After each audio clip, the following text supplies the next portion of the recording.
Some of you will have seen my recent video, part 6 of 8, of the 8 steps that it took to condition the minds of people to somehow accept the Abu Dhabi fraud. This links in with part 7, what the media did in between the Thursday, whereby Mercedes failed to lodge an appeal with the FIA, the deadline for them lodging the appeal, and when the FIA finally revealed its in-depth report to the world on the eve of the opening Grand Prix of the 2022 season.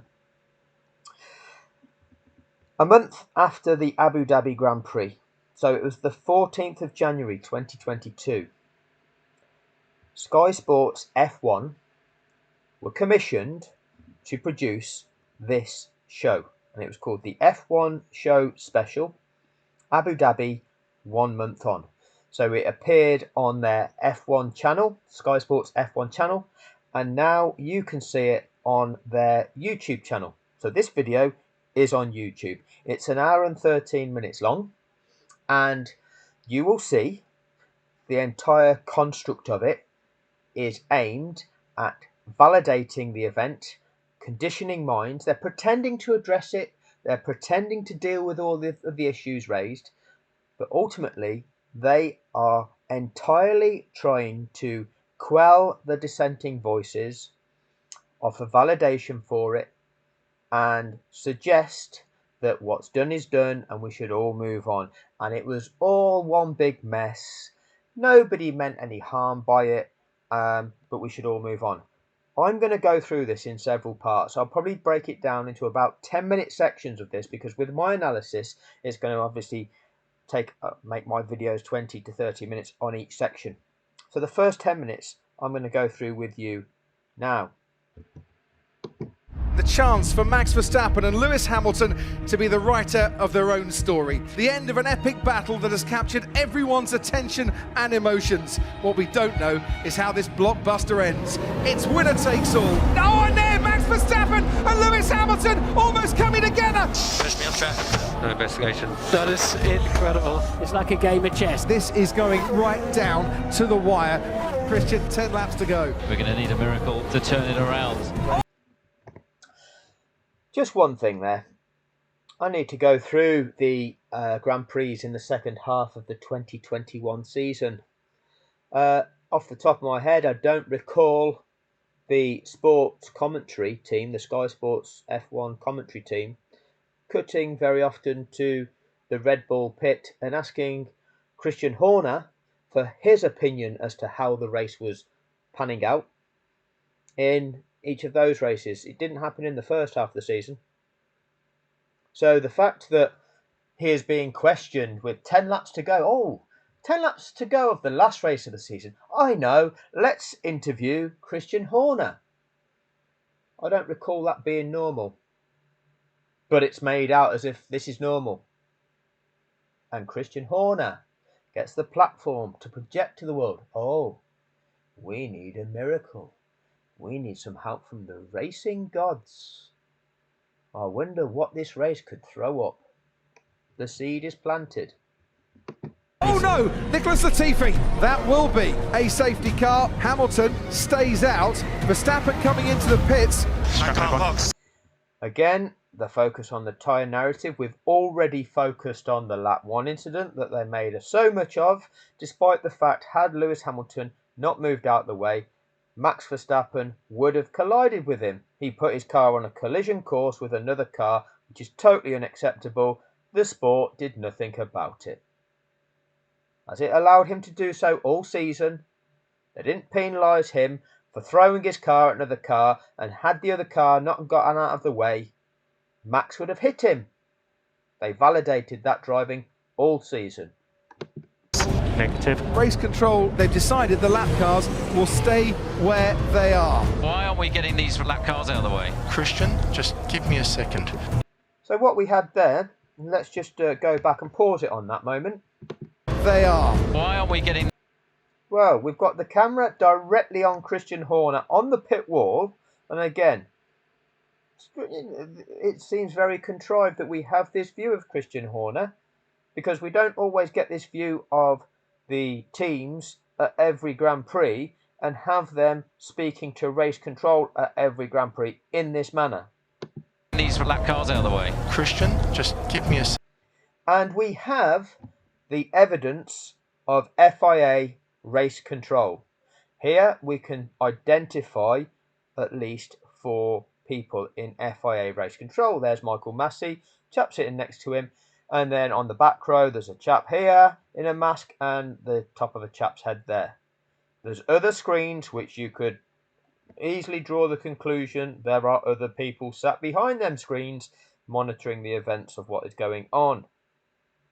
There is a camera in race control. Why have we never seen what went on in race control? If you've got nothing to hide, the FIA, the sport of Formula One, you can show the world what was going on in race control in those last 5 laps. Which personnel were in that room? Who was in that room? Who was influencing who to conduct the end of that race as it was conducted? If you've got nothing to hide, you can show us that footage, because there were cameras in that room. The evidence is there. Or has it conveniently gone missing? I wonder. Second. You only need 1 racing lap. Race control. Remember that was broadcast on lap 57 by F1 TV. The rules are, even if they released those lapped cars on lap 57, lap 58 would be a mandatory safety car lap. So if you're F1 TV, you knew that message is irrelevant, so you wouldn't broadcast it unless you were setting up a narrative that you wanted people to believe in the drama. And that's what they did. Control are now saying lapped cars to overtake the safety car. So Norris and Alonso and Ocon and Leclerc and Vettel to And it's overtake ending. it. And it's ending. Wow. Brundle with his fake surprise after. Earlier in that lap, at turn 3, Brundle says, because I think that the safety car will come in at the end of this lap, and there will be 1 racing lap. Brundle said that. That was with the notion of lapped cars remaining in situ, which they're not allowed to do. The rules don't permit that. Brundle was suggesting that was possible. Oh, it's not mandatory in the regulations. That's normally on a wet day. All lies. All lies. And then, as they're coming down to turn 9, it'd say, is the safety car coming in this lap? We think it could do, should do. Are there any men still on the track clearing up any debris? And then, after suggesting the notion of the safety car ending this lap, twice already on this lap, and it's ending, wow! The fake surprise from Brundle. The liar, Brundle. The man paid to present the lie, Brundle. Who's going to be interviewed in this programme? Right behind me with new tyres. Copy Lewis. He had a free pit stop. Mikey, this isn't right. We're going to have 1 lap of racing to decide the championship in 2021. Verstappen now. So with this, even though this is Sky Sports' video, me showing you this, for F1 will pick up on this being produced, and they might try and block this video just because this footage is being shown. We shall see. Now snatches the championship trophy from Lewis Hamilton. This has been manipulated, man. Max Verstappen It has been manipulated. Absolutely right, Lewis. for the first time ever is champion of the world. That's not right. It's called a motor race, okay? We went to car racing. The feeling at Mercedes seems to be, well, hang on. And we get the village idiot. So Ted Kravitz is cast as the village idiot. If you look at the rest of the Sky Sports presenters, you've got that circle-jerking frat boy, Lazenby, that piece of shit that's good for nothing, right? He's just the good-looking presenter boy, right? The rest are former drivers. So they are deemed to have expertise. What's Kravitz? Kravitz is the village idiot that walks around doing his Ted's notebook after the event. He's the person that is put up to present. Oh, there's something wrong here. Yeah, shut up, Ted. You're the village idiot. You know nothing.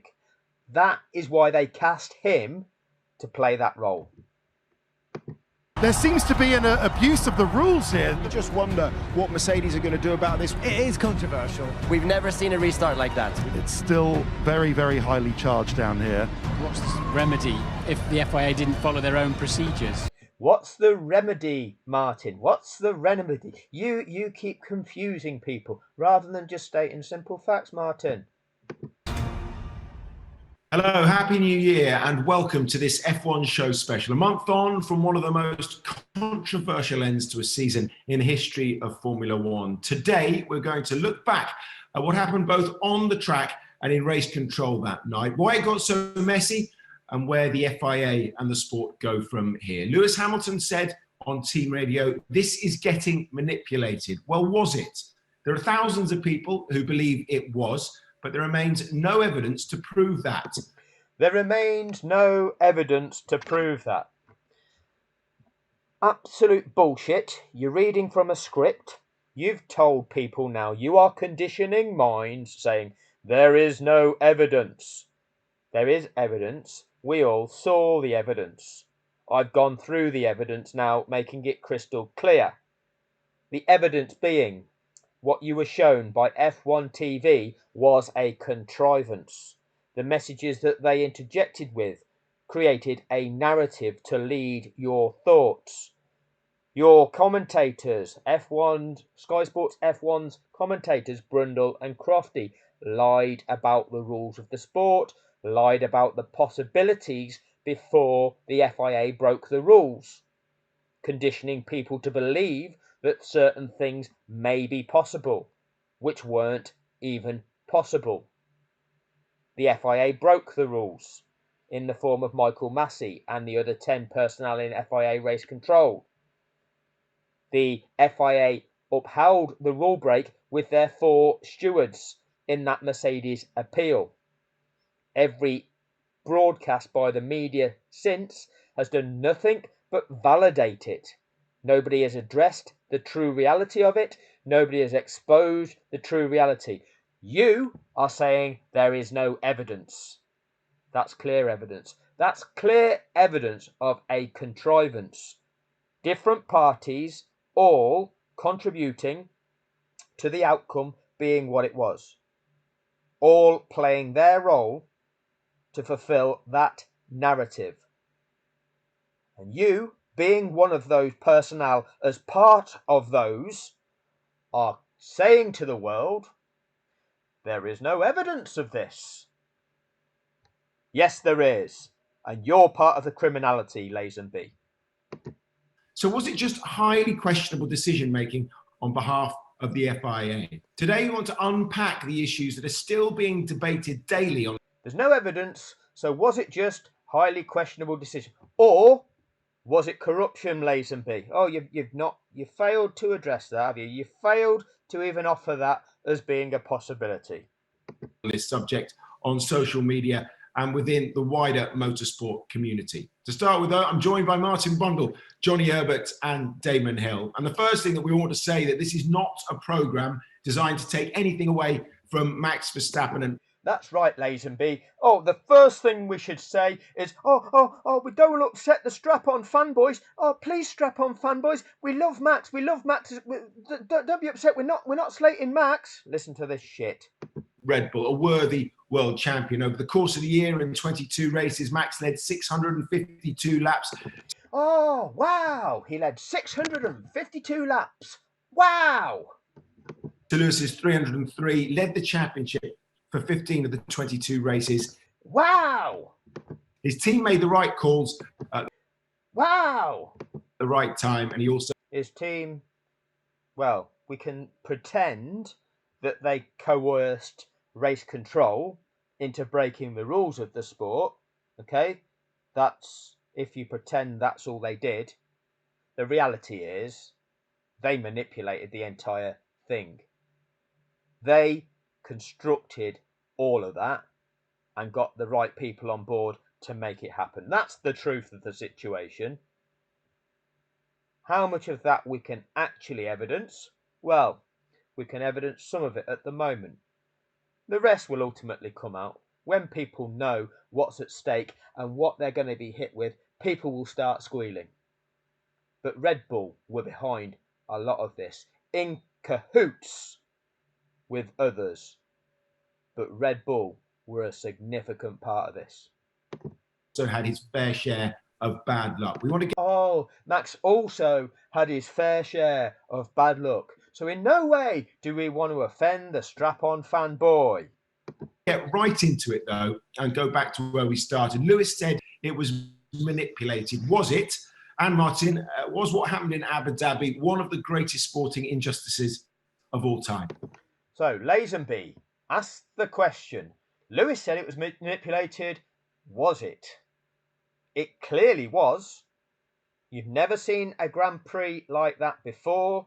You've never seen one since. But on that crucial one, you saw it happen like that. That's clear evidence of it being manipulated, of occurring not in accordance with the rules of the sport. You don't need to ask a question when something is obvious. The answer is obvious. Oh, what do you think? What's your opinion? It's not about opinion. There is clear fact. This is different. What are the reasons for it being different? Let's look at what really took place. Let's identify the suspicious activity. Oh, this isn't good, is it? There's a clear contrivance. But let's hear what you've got to say, Martin. So let's rewind to ask the question that Lazenby asked Brundle, and then we'll hear Brundle's answer. Where we started. Lewis said it was manipulated. Was it? And Martin, was what happened in Abu Dhabi one of the greatest sporting injustices of all time? Okay, focus on that. Martin, was what happened in Abu Dhabi one of the greatest sporting injustices of all time? Quite a simple question. Let's hear Martin Brundle's answer. It was a great shame for Formula One. We had... Was it one of the greatest sporting injustices of all time? It was a great shame for Formula One. That wasn't the question. Was this a shame for Formula One? It was a great shame. That's not answered the question, Martin. All eyes on us, and then... All eyes on you, yes, just as you wanted them to be. You hyped the event up as being the showdown, the season finale, the last race of the season, where the title, the Drivers' Championship went down to that last race of the season.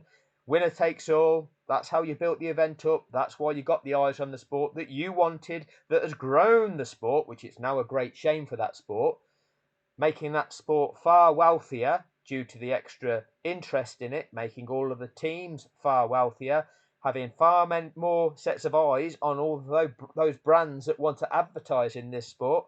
Everyone's a winner, aren't they, Martin? It's a great shame for Formula One, though, you told us. And it was clumsy. It was clumsy. You were part of being clumsy, Martin.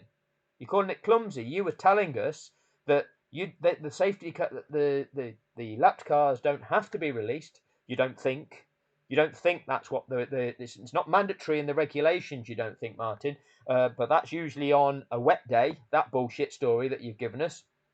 And how long will they wait? You know, you kept telling us, asking us, the fans, how long will they wait? It was always a question, Martin, asking when you know that when they are released, because they have to be released, that safety car has to remain on track for at least a further lap. And yet you asked us, how long will they wait to get them out of the way? When that's not the purpose. And now you're referring to the whole thing as being clumsy, forgetting your part in it, Martin. It confused people, it upset them. It confused people. Who was playing their role in confusing people, Martin? Who was playing their role in confusing people by lying about the rules of the sport, throwing in possibilities which aren't possible, suggesting that you think the safety car will come in at the end of this lap and there will be one racing lap, and then when it did happen and it's ending, wow! Confusing, Martin.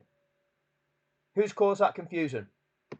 The fans, If you start accusing people of fixing, mate. Martin, you were part of the fix. Martin Brundle, you were part of the fix. That's not me raising a question, that's a statement of fact. At big events or manipulating, you need to have some very good evidence and/or yeah, I've got that. Some good lawyers around you. I can do that myself, Martin.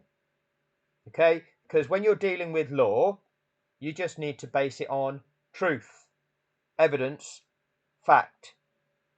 Okay, because law is there to determine the difference between right and wrong in the context of a given situation. Your lawyers will try to help or attempt for you to circumvent consequence for your corrupt actions. That's what your lawyers will do. I will just present fact and truth. And that's all you need to do to evidence what truly happened. I don't think it was. I don't think there was time in the case. You're now, having been part of the fix, have got a platform to broadcast to the world that I don't think it was a fix. Yeah, I was part of fixing it, but I'll tell everybody, I don't think it was a fix. Yeah, of course you're going to say that, Martin. Thanks for your valuable insight and honesty. Chaos that was the last few. Chaos. Okay, we keep throwing in these descriptive words. Oh, it was confusing. It was chaos. It was uncomfortable. It was clumsy. Really? If you have to use these words, what are you covering up? Few laps of that race to sit down and think about who do I want to win this race. I think it was an avalanche. Let's go back to the original question. The original question, was it one of the greatest sporting injustices? You've not mentioned anything about that. It was confusing. It was clumsy. It's an avalanche now. It's an avalanche. So far, it's been an avalanche of bullshit coming out of your mouth. We'll hear a bit more. Of information and requests and decisions coming from race control. An avalanche of information and requests and decisions coming from race control. Okay, Martin, let me explain this to you because, although you should already know this, having been a Formula One driver for 10 years and at that stage of your life, having been the presented expert of the sport for 28 years, as you've been a commentator and, pundit and, like I say, presented expert to us all. So you should know this, really, but I'll explain it to you because just in case, you might have forgot or they paid you enough so that you would forget and present something else. When a car crashes in a Grand Prix, it neutralises racing. Okay, all that has gone on before it in terms of the advantages that had been built up between the competitors, they all collapse down to nothing because all the cars end up having to bunch up one behind the other, following that safety car until that incident is clear, the track is safe, and then the safety car can be withdrawn. The safety car cannot be withdrawn until all of the competitors are bunched up behind it. That's the safety car regulations. It's quite simple. If cars have been lapped, there is a procedure that needs to be carried out prior to racing resuming, and that is any cars which have been lapped that qualify, and this is the qualifying criteria is that during that safety car period, after that safety car has been out on track for a couple of laps and crossed the safety car line for the second time, if you go into the pits and then get lapped at that stage, okay, you do not qualify for being released. But were you lapped whilst the racing was taking place prior to the deployment of the safety car, you do qualify. Okay, if you qualify, any car that qualifies to be released must get released and then be given the time, that being one further lap of that safety car remaining on track, with which to attempt to make it around the track and catch the back of the safety car snake. So that all the cars are in the correct race order and effectively bunched up nose to tail. That is how racing resumes, with all of those previous advantages that had been built up all nullified. The purpose of releasing those lapped cars are the car that is the first of those lapped cars that sat behind the leader, for example.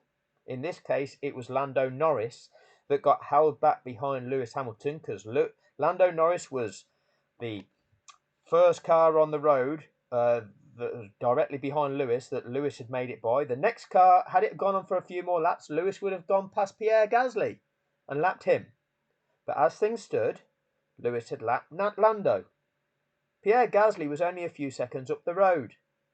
But because of the safety incident and the safety car being deployed, Pierre Gasly disappears off around the track and links up with the back of the safety car snake. Lando Norris is kept behind Lewis Hamilton, making Lando now almost an entire lap behind Pierre Gasly. You cannot allow a safety situation in a race to cause that situation to impact Lando Norris's race in that manner. It's not a case of saying, oh, the leader has lapped you, that means you've been eliminated from this race. That's not the case.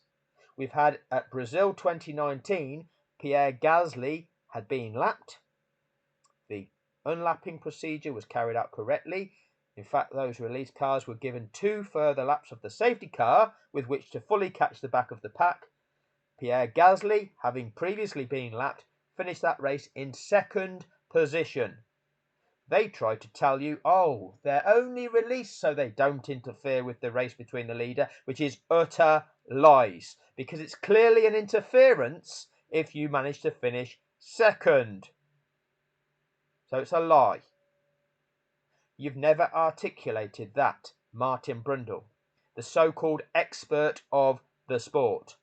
The so-called expert of the sport, paid by Liberty Media, who contract Sky Sports to present the agenda, present the corruption.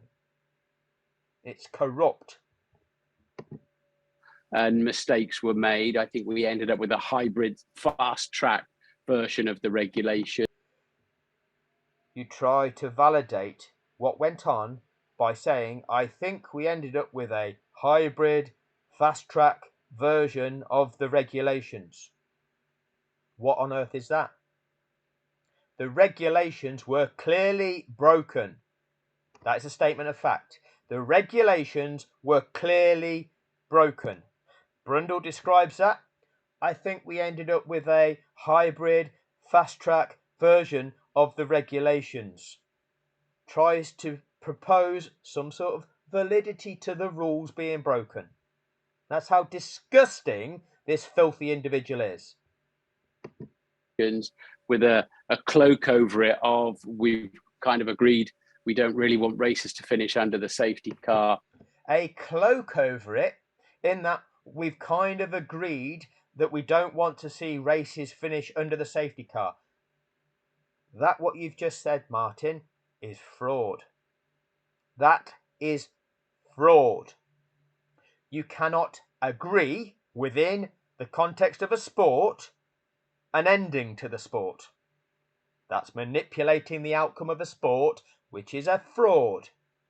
You cannot, in a football match, in a cup final, for example, say, oh, we kind of agreed that we'd like the game to go to a penalty shootout. What, so you've manipulated the game so that it ends in a draw, and manipulated extra time so that it ends in a draw, not carrying out proper sport just to generate a penalty shootout because you'd agreed the outcome that you'd like. No, that's called fixing sport. That is called fraud. And you have just stated that, but are conditioning the viewers to not view it as a fraud. Oh yeah, they'd kind of agreed that they want to see racing. We're all fans of motor racing, aren't we? We want to see racing, don't we? We don't want to see it end under a safety car. No, that is called manipulating the outcome of an event. That is called fraud. Let's be clear. And you've just stated that, Martin. What do you know? What do you know about this agreement? Who is involved in that agreement, Martin? Because you are knowledgeable of a fraud and are complicit with it and are serving to attempt to divert attention from the fact that it is a fraud.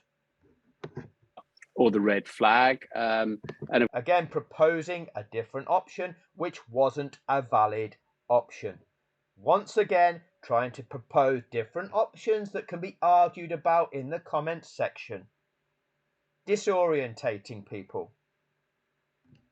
of course, that's wrong, and mistakes were made on the evening. How you then unravel that, because Red Bull didn't do anything wrong. Red Bull didn't do anything wrong, Martin. So, the minimum that they were guilty of is attempting to coerce the race director to break the rules of the sport.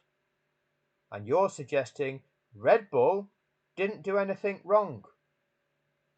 The messages exchanged between Red Bull and Max Verstappen, claiming that they were hard done by because lapped cars weren't being released because there were men on the track, and that message was broadcast to the world by F1 TV. That's not doing anything wrong. When you can clearly look at the track, clearly know the reason why lapped cars couldn't be released, and yet you are trying as Red Bull to project to the world, oh, look at what their sport is doing to us, thwarting our chances, everybody, look. Max is so hard done by it. No, that can't happen. There's men on the track. Don't try and make out to the world that you're being thwarted here, because there's a clear reason why that can't happen. But Red Bull did nothing wrong. Isn't that right, Martin? Red Bull did nothing wrong. You keep telling people Red Bull did nothing wrong. Red Bull had nothing to lose. Red Bull played some clever cards. All of this bullshit. They're criminals. What about this next one, Martin? Nor did Ferrari in third place with Carlos Sainz, for example. Oh, Ferrari didn't do anything wrong. Why would you choose to bring Ferrari into that? You know, Ferrari, the team that were prevented from challenging for second position or even first position because they were blocked off. But you don't tell us that, do you? You went, oh, Red Bull didn't do anything wrong. Ferrari didn't do anything wrong. Well, no, they did something wrong in not protesting the outcome of the event. Not the outcome, because they were in third position and they would have finished third behind the safety car, so things wouldn't have changed for them. Okay, but they should have protested the fact that it was restarted with their car not in a position to even contest. It was a completely invalid restart. But Brundle's not putting it that way, is he? Red Bull didn't do anything wrong. Neither did Ferrari in third place with Carlos Sainz. Ferrari were blocked off. That's the problem. That's the problem, is it, Martin? That's the problem. What's the problem, Martin? You've just told us that's the problem. What's the problem? And of course, that's wrong, and mistakes were made on the evening. How you then unravel that, because Red Bull didn't do anything wrong, nor did Ferrari in third place with Carlos Sainz, for example. That's the problem. But I do not believe, knowing the people, that's the problem. What's the problem? The problem, okay, let me be clear what the problem is that race should not have restarted. It was a safety car finish, okay? With it being a safety car finish, Lewis Hamilton wins the race. Lewis Hamilton is an 8-time world champion. You invalidly restarted the race, and that all changed. That's the problem, Martin. Can't you identify what the problem is? The question was, is this the greatest sporting injustice you've ever seen? And your answer to it is, oh, Red Bull didn't do anything wrong. Ferrari didn't do anything wrong. That's the problem. What are you talking about, Martin? You're making no sense whatsoever. There was malice involved from race control. Okay. Knowing the people, I don't think there was any malice from race control. Really? You don't think that 10 people in FIA race control don't know the rules, don't know the implications of those rules, don't know what those rules are there for, and therefore the consequences of doing what they did. Well, they do know. They've demonstrated that they know with their previous conduct. The 4 times that Massey kept that safety car on track for an additional lap beyond the mandatory one to enable those released lapped cars to fully catch the back of the pack. Did that 4 times. What does that show? That shows that he knows the purpose. In the FIA steward's appeal, he lied. He lied to say it was just to get them out of the way of the race between the leaders so they didn't interfere. That's a lie. You're saying, oh, I know them, and I know there's no malice there. What, in breaking the rules to set it up for Max Verstappen to win the championship? And you're saying there's no malice. Well, we've got a different interpretation of that, Martin. Ours is based on what the word malice means. I don't know what you believe the word malice to mean.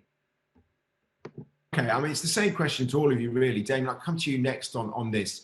There are a lot of conspiracy theorists. Have a look at Martin, old Reggie Blinker in the top corner there. He's not comfortable. Out there. And Lazenby, he throws out that notion. There's a lot of conspiracy theorists out there. That term that has been weaponized to try and undermine anybody that is declaring truth. When people clearly identify things that are clearly happening, and those that are doing them don't want to be identified, they go, oh, that's just a conspiracy theory. So me saying F1 TV presented you with a narrative, with what they constructed to show you, with what they interjected with the messages between the teams. This is the radio message between the teams and the driver to show you, the watching world, with what Sky Sports F1, which is a different company, said with their lies in the build-up to present to you different possibilities for how that race would resume, by declaring from the outset there's bound to be a couple of racing laps before the finish, when the data suggests that on average 5.5 laps of racing are lost at similar safety car situations when lapped cars are in situ, are in place, and there were only 5.4 laps of that race remaining when Latifi crashed. And yet Sky Sports lie about the rules, lie about the possibilities, hype everybody up. The FIA break the rules, which is the 10 people in race control. The media don't call out the rule break, they just call out the hype show as it's unfolding. The FIA break the rules in the form of their 4 stewards. And then the media, which is not only Sky Sports, serve to validate every single part of it. So we've got F1 TV as one entity. We've got Sky Sports F1, that's another entity. We've got the FIA, that's another entity. We've got Red Bull, the beneficiaries, that's another entity.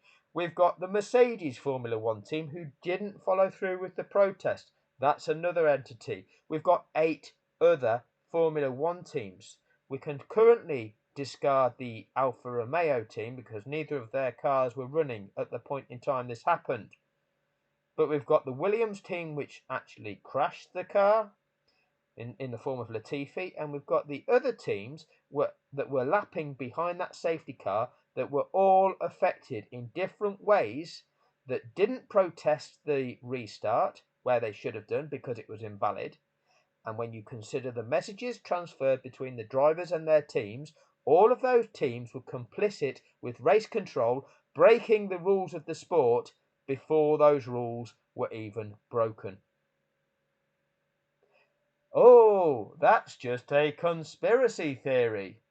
Well, that's not a theory, because all of them things happened, and they don't happen organically.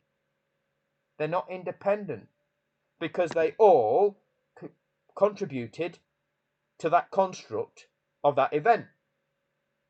So it's not a theory, is it? It actually happened.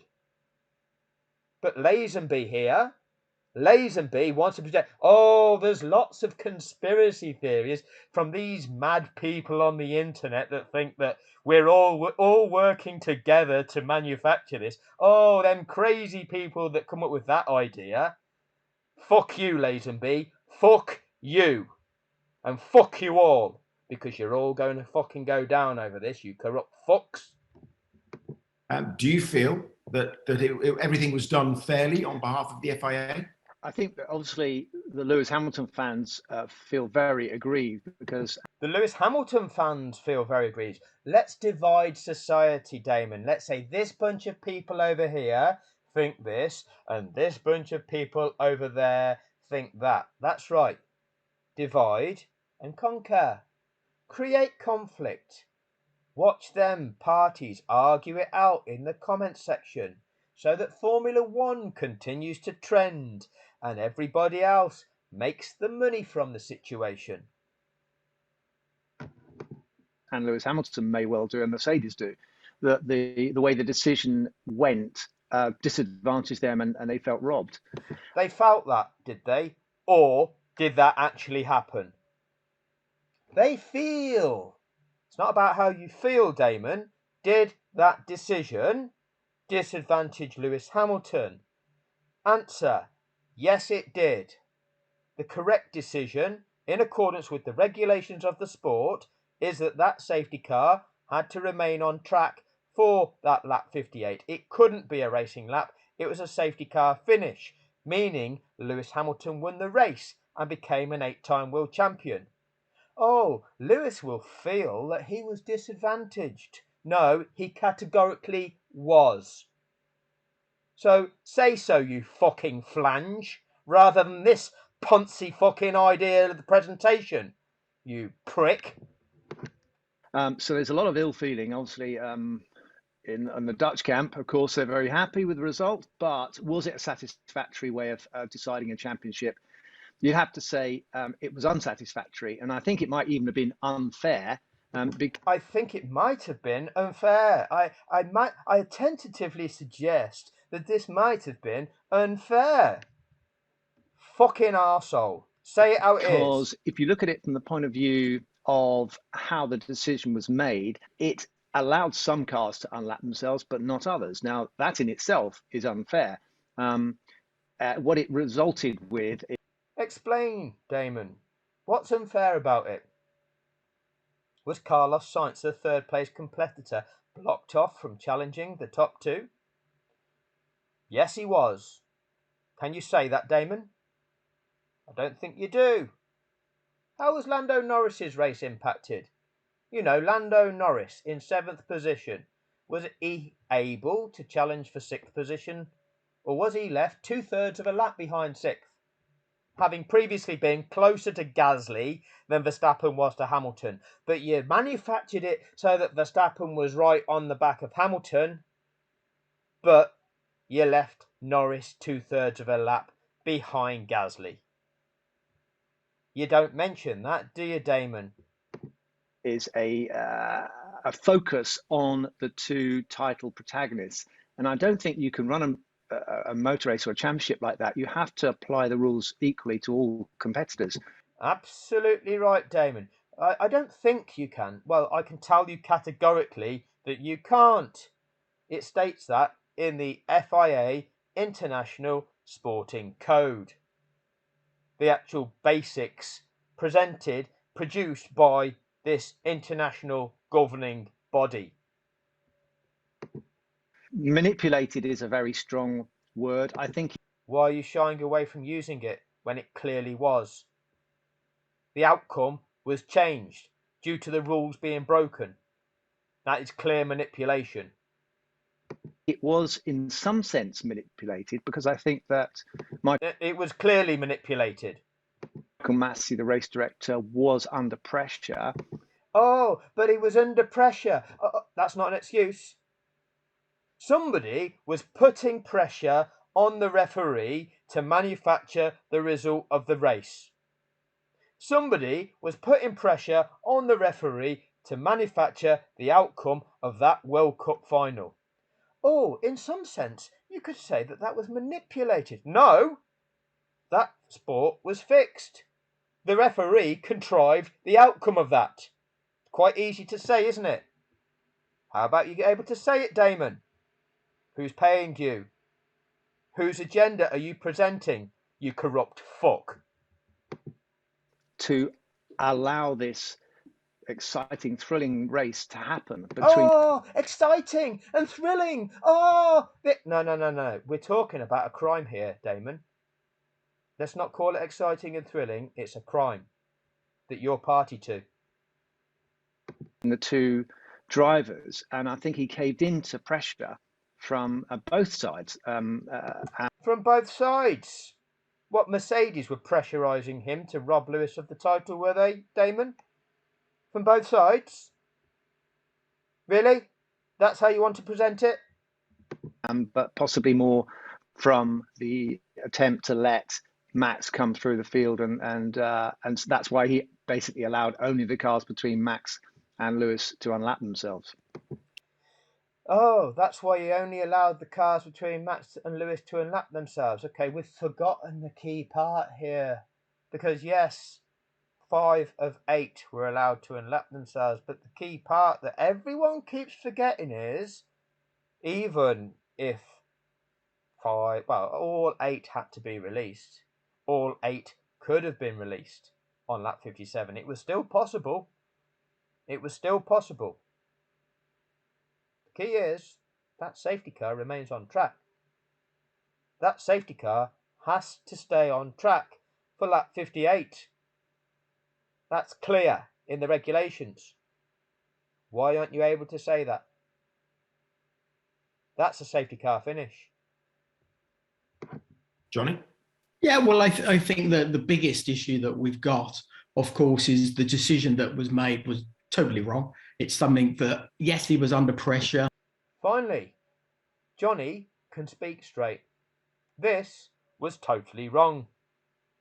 What Johnny does, he has to play that media game, proposing some sort of balance. There is no fucking balance.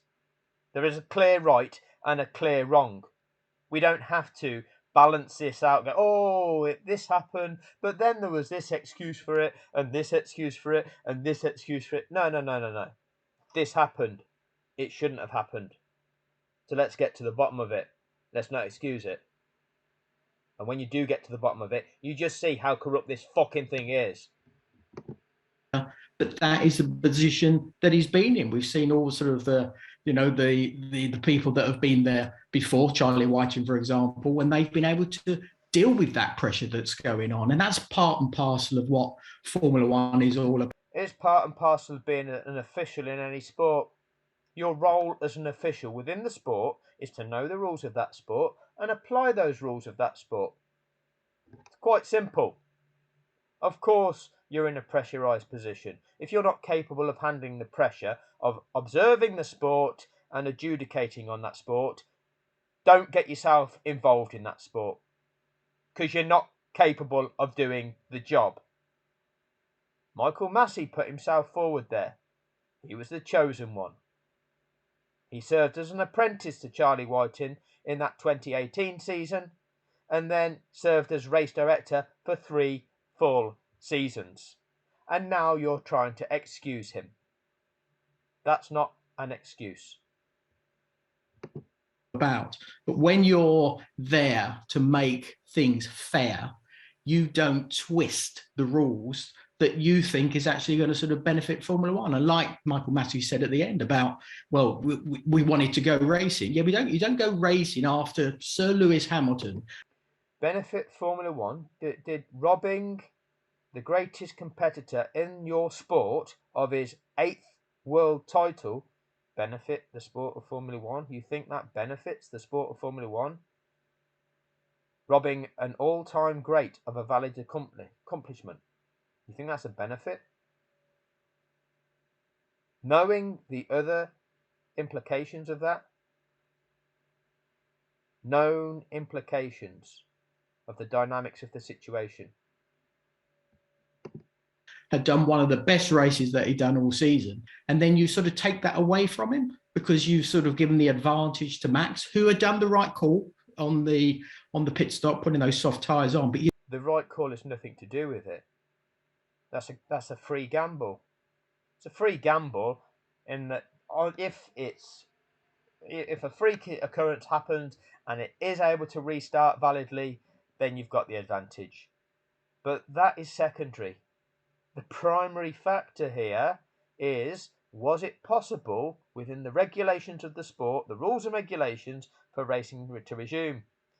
The clear answer is no, it wasn't. But you broke the rules of the sport to manufacture that.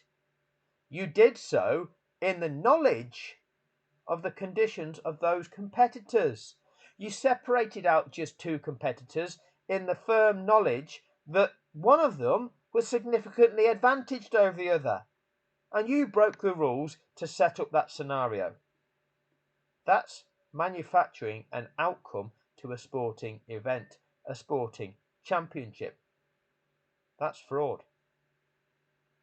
That is what you're all guilty of and are all party to. You don't then change everything with the rules to allow the race to go green for that one lap when it's totally unfair. And then with the result we got at the end of it, which is very unfortunate, was totally wrong.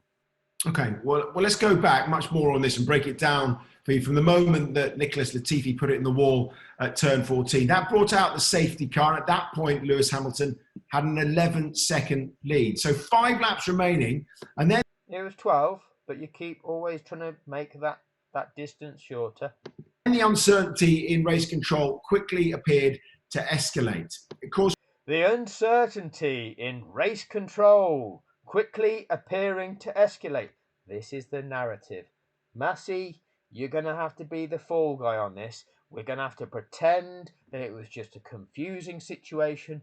Nobody knew what was going on. There's a lot of pressure. It all got confusing and it just ended up like this. That's the cover story we'll give to the world after you've done it. You'll take the hit, but don't worry, you'll be paid handsomely and you won't have to say anything because we'll just say you've signed a non-disclosure agreement. We'll tell them it's a legal mechanism, which means you don't have to say anything. And you'll be fine, Massey. You'll be fine.